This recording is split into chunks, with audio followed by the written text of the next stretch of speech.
Demonstrations are planned across the U.S. on Sunday, spilling into smaller communities and marking nearly 2 weeks of protests since the death of George Floyd at the hands of a Minneapolis police officer.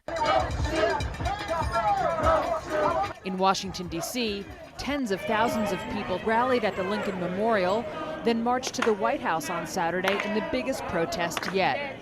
It feels good. It feels like I get to be a part of history and a part of the group of people who are trying to change the world for everyone.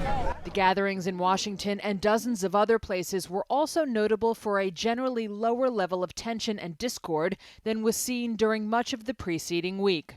New York City Mayor Bill de Blasio lifted the city's curfew on Sunday after parts of Manhattan, including Times Square, appeared eerily quiet the night before. There were exceptions, however, as flashbang grenades were used by police in riot gear in Seattle in a confrontation with demonstrators. Go home, Jacob, go home! And anger in Minneapolis remained intense.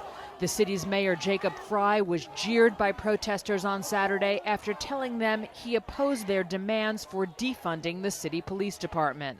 In Floyd's birthplace of Rayford, North Carolina, hundreds lined up at a church to pay their respects during a public viewing of his body prior to a private memorial service for family members.